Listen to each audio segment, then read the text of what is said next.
What's going on, guys? Kalipa's Tech here, coming back at you with another video. In this video, we're going to be doing a comparison between the T-Mobile Revvl V Plus 5G and the Samsung Galaxy A12.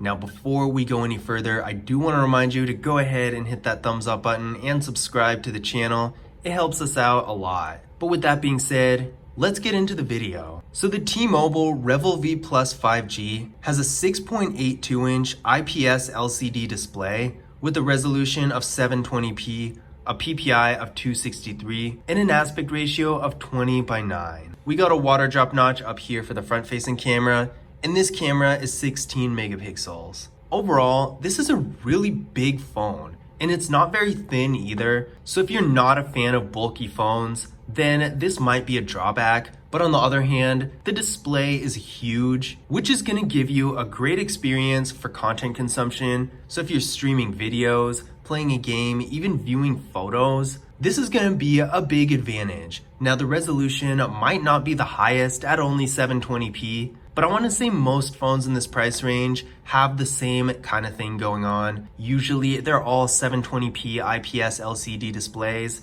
Nothing really unique about that, but at the same time, this specific device has a much bigger display than average, so that is a huge advantage. I have the brightness at 100% right now, and I would say this display does look really good.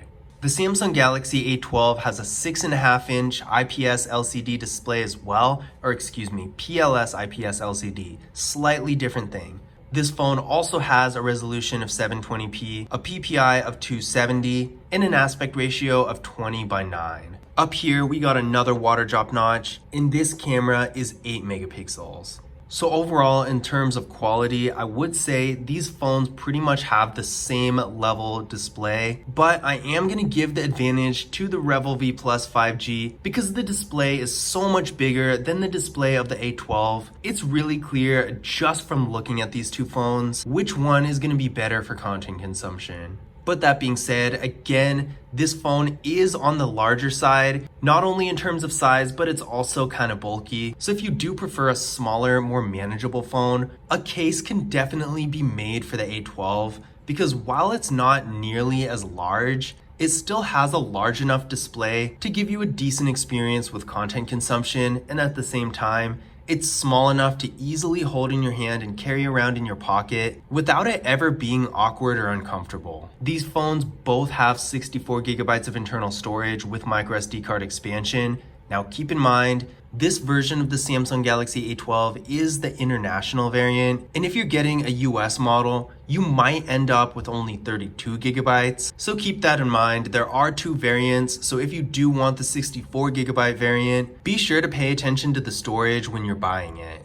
But that being said, 64 gigabytes of internal storage is a good amount for most people. If you're a power user with lots of apps, especially stuff like games that typically take up more space, then you might want to move up to a slightly higher price range and get something that has 128. But for the average user, you're really not going to need it. Even if you do have a lot of apps, you can always put your photos and videos on a microSD card to free up more space on the phone itself. Neither of these phones have wireless charging, which is not very surprising, but both of them do have fingerprint scanners, and they both happen to be in the same location right here on the power key. So let's give these fingerprint scanners a try and see how well they work. So we're going to start with the T-Mobile Revvl V Plus 5G. There we go, one more time. And you can see it is actually locked. There we go, real fast and responsive, no issues. Now let's see if we can say the same thing about the Samsung Galaxy A12. There we go, one more time. And there we go. So these fingerprint scanners work really nicely with no issues whatsoever. I should also add that both these phones do have face unlock, so if for whatever reason you can't use your fingerprint scanner or you just don't want to, you can always use face unlock instead. So now let's take a look at the rear camera setups. The T-Mobile Revvl V Plus has a 16 megapixel main camera, a 5 megapixel ultra-wide camera, and a 2 megapixel depth sensing camera. For video, we got a max quality of 2K in the rear camera and the front camera which actually was a little surprising to me because not only is 2K kind of a weird resolution, but also seeing that resolution on a phone in this price range is a little bit on the unusual side. I know the Samsung Galaxy A12 5G can also shoot in 2K, but that's a little bit more expensive than this phone if I can remember right. And in addition to that, being able to shoot the same quality in the rear and the front camera if the max quality is higher than 1080p is a little bit unusual. I don't want to say it's super unheard of because it does happen all the time, but at the same time, in this price range, it's definitely not common. So if you do want to shoot a little bit higher resolution videos, then this could be a big advantage. Now, I'm not a huge fan of 2K in and of itself. I feel like if you want to shoot higher than 1080p, you might as well just get a device that can shoot 4K videos. But at the same time, there are, of course, going to be people out there who do use this resolution. So if that does describe you, then this phone could be a good choice for you. The regular camera features on this phone are pretty nice as well. I do like that this phone has an ultra-wide camera. That's always a good thing. It doesn't have a macro camera though, so if you do want that feature, keep this in mind because in that case, this phone might not be the one for you. Now for the Samsung Galaxy A12, we got a 48 megapixel main camera, a 5 megapixel ultra-wide camera, a 2 megapixel macro camera, and a 2 megapixel depth sensing camera. For video, we can shoot 1080p in the rear and the front cameras with this phone, so nothing really special. As far as video goes, of course, the T-Mobile Revvl V Plus 5G is going to have a little bit of an advantage in this situation because it has a higher max quality than the Samsung Galaxy A12. But if we're talking about actual camera features, the Samsung Galaxy A12 does have a macro camera, whereas the T-Mobile Revvl V Plus 5G does not. And in addition to that, the main camera of the Samsung Galaxy A12 is just better in general. So overall, in terms of photos and videos combined, I would say the Samsung Galaxy A12 is going to be the better choice because although the T-Mobile Revvl V Plus 5G does have a higher video quality that it can shoot in, the Samsung Galaxy A12 has better features overall. With the camera and even with videos, this device is going to take better pictures for sure. It has more features. And even in the video recording, although you can't shoot in as high of a resolution as you can with the Revvl V Plus 5G, you're still going to be able to take great videos that have the typical Samsung quality, which is among the best on the market. So internally, the T-Mobile Revvl V Plus 5G is getting 4 gigabytes of RAM with the MediaTek Dimensity 700 processor. I ran a Geekbench 5 benchmark test on this phone and it came back with a single core score of 541 and a multi-core score of 1692. Now these are some real impressive numbers, especially for this price range. I mean, this would have actually been about flagship level in 2017 or 2018. And even by today's standards, this phone is gonna be able to do almost anything you need it to. Even if you wanted to play Fortnite or something on it, it still should be able to handle it decently well, even if it lags a little.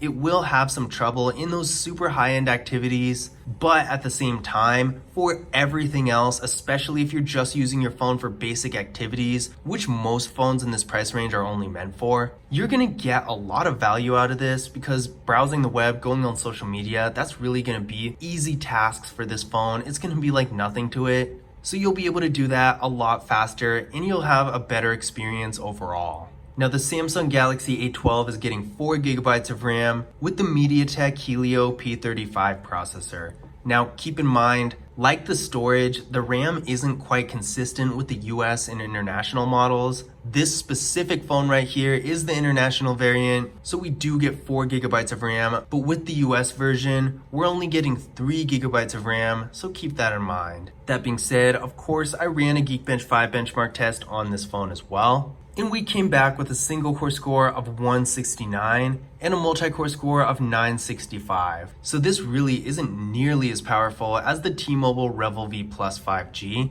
But that being said, it will be perfectly fine for regular activities like browsing the web, going on social media, basic mobile functions and all that. Even low-level gaming, if you want to play Angry Birds or something like that, it should be perfectly fine. But in comparison, if you're doing more high-end tasks, like playing a game with more complex graphics, or video editing or something like that, maybe you just want a faster phone, then the T-Mobile Revvl V Plus 5G is going to be absolutely so much better as far as processing power goes, that's probably going to be a better option. Both of these phones have a 5000 milliamp hour battery, so these are really big batteries. You're gonna get plenty of life throughout the day. Even with heavy use, you're probably gonna be able to make it through the day just fine without having to charge it. That being said, the fast charging for these phones is slightly different. With the T-Mobile Revvl V Plus 5G, we have 18 watt fast charging versus 15 watt with the Samsung Galaxy A12. Really not that much of a difference. If you have a super strong fast charger, the T-Mobile Revvl V Plus 5G will probably charge up a little bit faster than the Samsung Galaxy A12, but both of them can charge up really fast. I haven't really tested it to see exactly if the difference is noticeable, but regardless, both of them will charge up real fast if you have a fast charger. So I wouldn't say this difference really matters a whole lot. Now, one more feature the T-Mobile Revvl V Plus 5G has that the Samsung Galaxy A12 doesn't is NFC. NFC, in case you don't know what it is the technology behind contactless mobile payment services like Google Pay and Samsung Pay. And unfortunately, the Samsung Galaxy A12 doesn't have NFC, so you're missing out on that feature, which is really too bad because not only is it super convenient, I personally really like it, but it's also becoming more and more widely used and accepted, so I really do think phones these days should all have NFC. But unfortunately, the A12 again doesn't have it, but the Revvl V Plus 5G does. So definitely keep that in mind if you use any of those services. Now, in conclusion, which one of these phones is better? I would say in almost every category, the T-Mobile Revvl V Plus does have the majority of the advantages. It has a much larger display, which is going to give you a better experience in content consumption. It has a much faster processor, in fact, so much faster that it's on a whole different level from the Samsung Galaxy A12. And it has NFC, which I think is a really important feature. But that being said, there are a couple advantages the Samsung Galaxy A12 does have. It is a more manageable size, so if you do value having a phone that's a little bit more comfortable to hold in your hand or carry in your pocket, over having a larger display, then I could see why you would choose the Samsung Galaxy A12 for that reason. And it also has a much better camera in my opinion. The features are more impressive, and even though it can't shoot 2K like the Revvl V Plus 5G can, it still does take great videos. So overall, if you're looking for a phone that has nicer features, NFC, a larger display, and a more powerful processor, the T-Mobile Revvl V Plus 5G is going to be the better option for you. But if you'd rather have a sleeker design and a nicer camera with better features, and don't mind having significantly less processing power, the Samsung Galaxy A12 might be a better choice. But I hope you guys enjoyed the video, and I hope you found this information useful as well. If you did, don't forget to leave a thumbs up and subscribe to the channel. And as always, I will see you guys in the next video.